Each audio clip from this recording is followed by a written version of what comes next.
प्रभु तेरी वाणी जीवन की रोटी, नैनों की ज्योति अंधेरा मिटाती।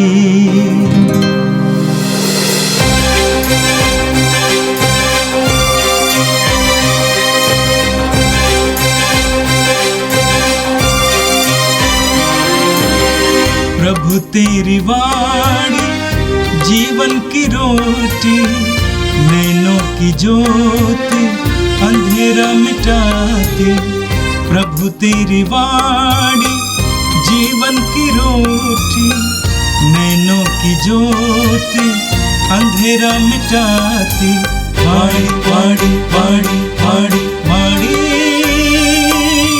पवित्र है, शाश्वत है, जीवन का मन्ना है।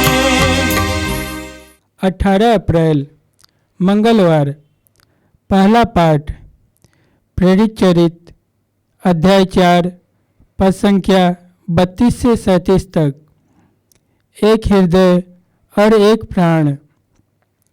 विश्वासियों का समुदाय एक हृदय और एक प्राण था। कोई भी अपनी संपत्ति अपनी ही नहीं समझता था। जो कुछ उनके पास था उसमें सबों का साझा था। प्रेरित बड़ी शक्ति से प्रभु यीशु के पुनरुत्थान का साक्ष्य देते रहते थे। जनता उन सबों को बहुत मानती थी। उनमें कोई कंगाल नहीं था, क्योंकि जिनके पास खेत या मकान थे वे उन्हें बेच देते थे और कीमत लाकर प्रेरित के चरणों में अर्पित करते थे। प्रत्येक को उसकी आवश्यकता अनुसार बांटा जाता था।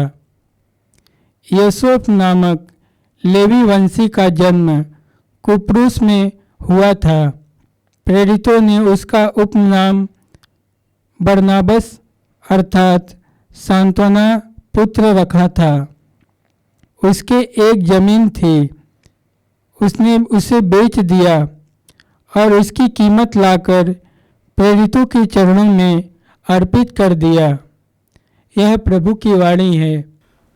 संत यूहन्ना के अनुसार आज का पवित्र सुसमाचार अध्याय 3 वाक्यांश 7 से 15 तक। मानव पुत्र स्वर्ग से उतरा है, उसके सिवा कोई भी स्वर्ग नहीं पहुंचा है। यीशु ने निकोदेमुस से कहा, आपको दोबारा जन्म लेना है। पवन जिधर चाहता है उधर बहता है।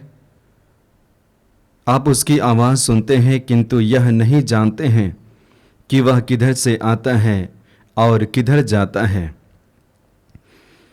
वह जो आत्मा से जन्मा है ऐसा ही है। निकोदेमुस से उससे पूछा, यह कैसे हो सकता है? यीशु ने उसे उत्तर दिया, इज़राइल के गुरु होते हुए भी आप यह नहीं समझ सकते हैं? मैं आपसे कह देता हूँ, हम जो जानते हैं वही कहते हैं और हमने जो देखा है उसी का साक्ष्य देते हैं। किंतु आप लोग हमारा साक्ष्य स्वीकार नहीं करते। मैंने आपको पृथ्वी की बातें बताईं और आप विश्वास नहीं करते। यदि मैं आपको स्वर्ग की बातें बताऊं तो आप कैसे विश्वास करेंगे? मानव पुत्र स्वर्ग से उतरा है, उसके सिवा कोई भी स्वर्ग में नहीं पहुंचा है। जिस तरह मूसा ने मरुभूमि में सांप को ऊपर उठाया था, उसी तरह मानव पुत्र को भी ऊपर उठाया जाना है, जिससे जो कोई उसमें विश्वास करे वह अनंत जीवन प्राप्त करे। यह प्रभु का दिव्य सुसमाचार है। क्रिस्त प्रभु की जय। क्रिस्त में प्यारे भाइयों और बहनों, आज का पहला पाठ और इन दिनों का पहला पाठ हम निरंतर प्रेरितों के कार्यकलाप से सुनते हैं और वहाँ पर विशेष रूप से यीशु के बारे में और शिष्यों के बारे में सुनते हैं। प्रभु यीशु मसीह जो पुनर्जीवित हुए बार बार शिष्यों को दर्शन देते हैं और दर्शन के द्वारा उनका विश्वास को बढ़ाते हैं, उनके अंदर और उनके जीवन में जो कमियां हैं उसे पूरा करते हैं और कहते हैं तुम्हें शांति मिले, पवित्र आत्मा ग्रहण करो। इस तरह से हम देखते हैं पुनरुत्थान के बाद प्रभु यीशु मसीह बार बार शिष्यों को दर्शन देते हैं और उनके विश्वास को मजबूत करते हैं, और विश्वास को मजबूत करने के द्वारा उनका जीवन एक तरह से नया जीवन बन जाता है। क्रिस्त में प्यारे भाइयों और बहनों, हम शिष्यों के जीवन के बारे में देखेंगे तो मुख्य रूप से 2 क्षेत्रों में हम प्रकाश डाल सकते हैं। पहला भाग में हम देख सकते हैं पुनर्जीवित होने से पहले जब शिष्य यीशु के साथ रहे उनका जीवन किस प्रकार था। वे पूर्ण रूप से प्रभु पर आश्रित थे, पूर्ण रूप से प्रभु के साथ रहते थे और पूर्ण रूप से प्रभु जहां कहीं भी जाते थे वहां जाते थे। इतना होने के बावजूद भी उनका झुकाव थोड़ा बहुत संसार की ओर रहा, और इसलिए हम देखते हैं वचन में प्रभु यीशु मसीह के 2 शिष्य यीशु के पास आते हैं और जगह की मांग करते हैं। ये एक तरह से सांसारिक और संसार की ओर झुकाव है, उसके बारे में दर्शाता है कि मुझे वो जगह चाहिए, मुझे वह जगह चाहिए। दाएं अर्थात दाएं और बाएं। इसी तरह दूसरा शिष्य जो यूदस है, यूदस के बारे में देखते हैं, वो भी संसार की ओर झुका हुआ था, विशेष करके पैसे, विशेष करके संपत्ति, धन। इस तरह से पूरा देखा जाए तो पुनरुत्थान के पहले जब शिष्य यीशु के साथ रहे उनका जीवन यीशु के साथ जुड़ा हुआ तो जरूर था, लेकिन थोड़ा बहुत संसार की ओर भी था। और इस तरह से हम देखते हैं जब वे समुद्र में यात्रा करते हैं, आंधी तूफान को देखते हैं, देखने के बाद में विचलित होते हैं, डरते हैं, घबरा जाते हैं और डूबने को हो जाते हैं। इसे जानने के बाद में वे चिल्लाते हैं, यीशु को पुकारते हैं, बचाइए बचाइए। और यीशु उन्हें बचाने के लिए पानी पे चलते हुए उनके पास जाते हैं और कहते हैं, रे अल्प विश्वासियों। तो ये शिष्यों की स्थिति थी और परिस्थिति थी। लेकिन पुनरुत्थान के बाद में हम इन्हीं शिष्यों के बारे में देखते हैं और कमजोर हो जाते हैं जब तक यीशु पुनर्जीवित नहीं हुए और पुनरुत्थान के बाद में उनको दर्शन नहीं दिए। इन्हीं शिष्य जो यीशु के साथ रहते थे अब डरने लगे हैं। इन्हीं शिष्य जो यीशु के बारे में बताते थे डरने लगे हैं। क्यों? क्योंकि यीशु मसीह की उपस्थिति नहीं रही।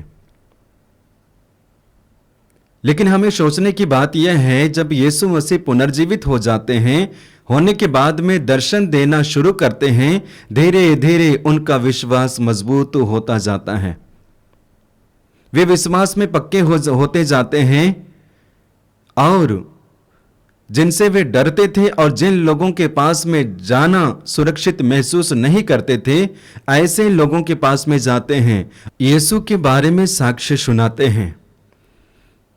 और ये दर्शाता है शिष्यों के जीवन में एक तरह से परिवर्तन हुआ है। शिष्य नए जीवन में प्रवेश किए हैं, नए नए शिष्यों को अनुभव मिले हैं, विश्वास में भी नयापन आया है, भरोसा में भी नयापन आया है। यही दर्शाता है। आज के पहले पाठ में इसी को हम देखेंगे और इसी के बारे में हम सुनेंगे कि जब शिष्यों का जीवन बदल जाता है, बदलने के बाद में उनके जीवन में क्या असर दिखाई देता है, और जितने भी लोग विश्वास करते हैं और विश्वास में एक हो जाते हैं, उनके जीवन में क्या परिवर्तन होता है और किस प्रकार का नया जीवन दिखाई देता है, उसके बारे में आज का प्रथम पाठ वर्णन करता है। प्रभु यीशु मसीह के शिष्य वचन की घोषणा करते गए, पुनरुत्थान यीशु के बारे में साक्ष्य सुनाते गए। सुनने वाले में से काफी लोग विश्वासी बने, यीशु मसीह को ग्रहण किए। ग्रहण करने के बाद में एक तरह से विश्वास में धीरे धीरे बढ़ते गए। जब वे विश्वास में बढ़ने लगे, अब विश्वास के द्वारा एक हो गए। अब विश्वासियों का समुदाय एक समुदाय बन गया, एक परिवार बन गया, विश्वासी परिवार। अब इस परिवार और विश्वासियों के समुदाय में हम देखते हैं इसमें नयापन दिखाई देता है। क्या नयापन दिखाई देता है कि जितने भी लोगों के पास में संपत्ति थी उसे बेचते हैं और जो कुछ भी उससे प्राप्त होता है उसे साझा करते हैं। मकान थे, मकान को भी बेचते हैं, बेचने के बाद में पैसे साझा करते हैं। इस तरह से उनके पास में जो कुछ भी रहा, अब सब कुछ को समूह में लाते हैं। अब ये नया जीवन को दर्शाता है। यीशु मसीह में, पुनर्जीवित यीशु मसीह में नएपन को दर्शाता है। इतने परिवर्तन। संत पौलुस पत्र में लिखते हुए कहते हैं कि आपको क्या नहीं दिया गया है जो आपके पास में नहीं है। और इसी बात को पौलुस आगे बताना चाहते हैं, मेरे जीवन में, मेरे शरीर में जो आत्मा है, ये मेरी आत्मा नहीं बल्कि ईश्वर की आत्मा है। मेरे शरीर में जो श्वासें हैं वे मेरा नहीं बल्कि ये ईश्वर का है। मेरे लिए जितने भी वरदान प्राप्त हुए हैं ये मेरा नहीं बल्कि ये ईश्वर का है। इस तरह से संत पौलुस याद दिलाते हैं आपके पास में क्या नहीं है जो आपको दिया नहीं गया है, यानी कि सब कुछ आपको दिया गया है। आज के पाठ में हम देखेंगे, वचन में बताता है कि विश्वासी सब कुछ को साझा करते हैं, सब कुछ को साझा करते हैं। शब्द को याद रखिए, सब कुछ को साझा करते हैं। जो कुछ भी उनके पास में था या थे, सब कुछ को साझा करते हैं। अब आपके लिए, मेरे लिए ये सब कुछ काफी बातों को दर्शाता है, काफी चीजों के बारे में प्रकट करता है। आपके पास में संपत्ति है, आपके पास में मकान है, आपके पास में जीवन है, आपके पास में आत्मा है, आपके पास में विचार है, आपके पास में स्वभाव है, आपके पास में व्यवहार है, और ये सब कुछ एक तरह से साझा हो, यही नया जीवन है। शिष्य और विश्वासी जब नए जीवन में प्रवेश करते हैं, एक दूसरे के लिए सोचना शुरू करते हैं, एक दूसरे के बारे में जानना शुरू करते हैं और एक दूसरे के दुख दर्द को अपना समझना शुरू करते हैं। यही तो नया जीवन है पुनर्जीवित यीशु मसीह में। क्रिस्त में प्यारे भाइयों और बहनों, आज हम संसार में देखते हैं एक दूसरे के साथ में मिलना जुलना कठिन लगता है, एक दूसरे के दुख और दर्द को अपना समझना कठिन लगता है, एक दूसरे के विषय में सोचना कठिन लगता है, एक दूसरे के विकास के बारे में नियोजन करना कठिन लगता है, क्योंकि वहां पे स्वार्थ है, वहां पे अहम है। लेकिन पुनरुत्थान में जब नया जीवन हम देखते हैं, ये नया जीवन शिष्यों का, विश्वासियों का और आप सबों का दर्शाता है सब कुछ नया होना चाहिए। ये मेरा जीवन अब मेरा नहीं बल्कि सारे लोगों के लिए। मेरे अंदर में जितने भी गुण हैं ये सिर्फ मेरे लिए नहीं बल्कि संपूर्ण लोगों के लिए। मैं जो सोचता हूं सिर्फ मेरे लिए ही नहीं बल्कि लोगों की भलाई के लिए। मेरे अंदर में परमेश्वर ने कार्य करने की क्षमता डाली है, ये सिर्फ मेरे लिए नहीं, मेरे परिवार के लिए ही नहीं बल्कि संपूर्ण मानव जाति के लिए। इस तरह से हमें सब कुछ को साझा करने की आवश्यकता है, सब कुछ को एक करने की आवश्यकता है, और इसी में शक्ति है, इसी में बल है, और यही नया जीवन है।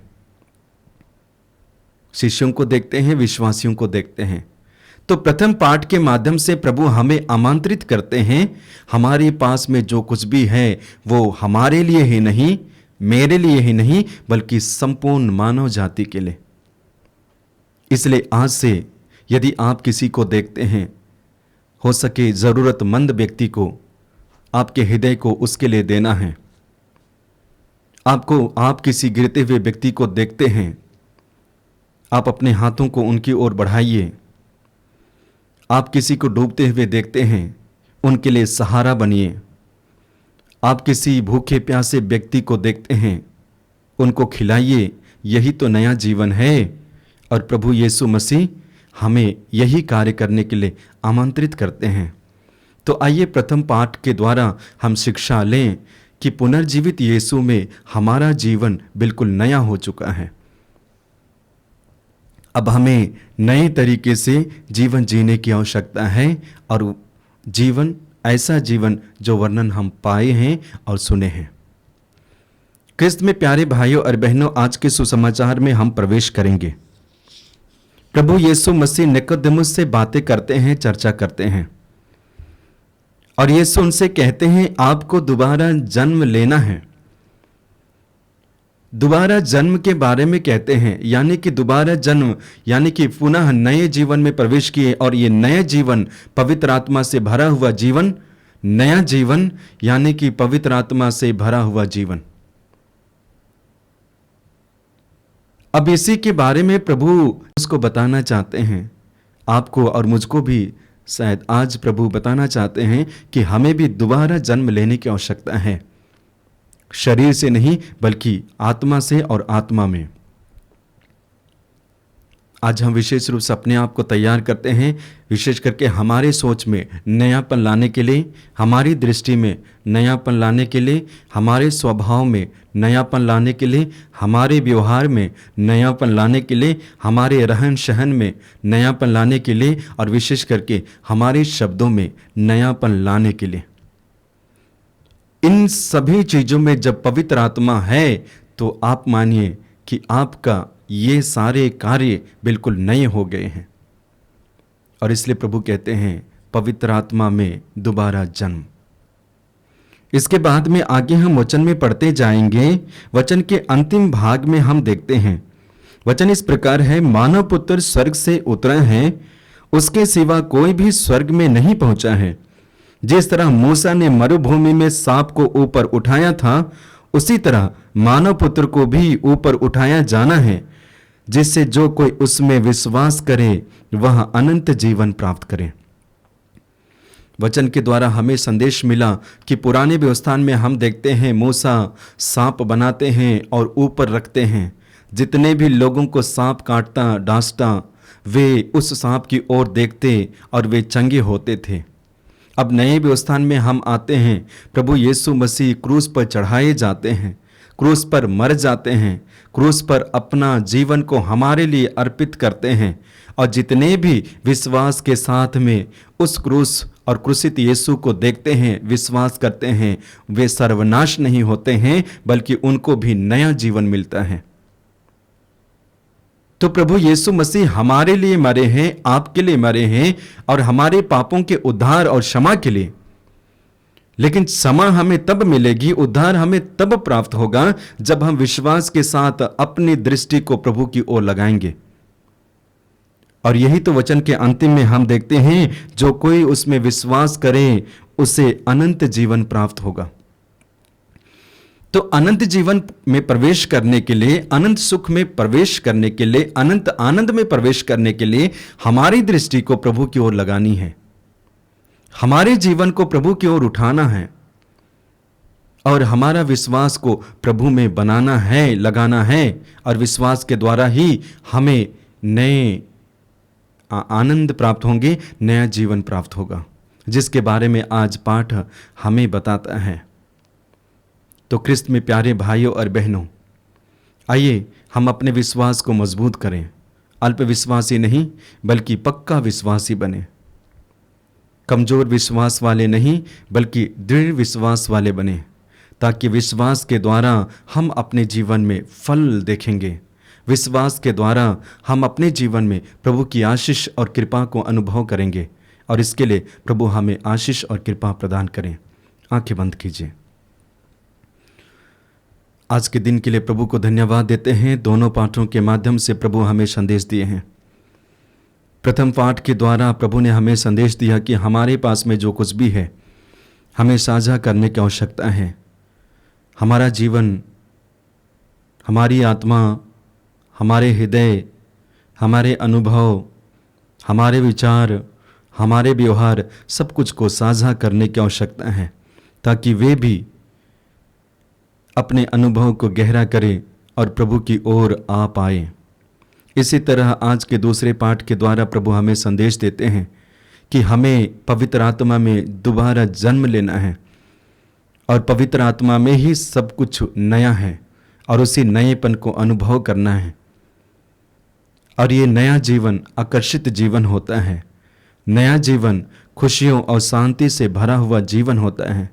नया जीवन पवित्र आत्मा से भरा हुआ जीवन होता है।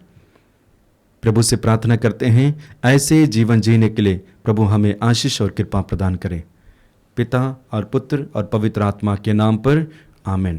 प्रभु तेरी वाणी जीवन की रोटी, नैनों की ज्योति अंधेरा मिटाती। वाणी वाणी वाणी वाणी वाणी पवित्र है, शाश्वत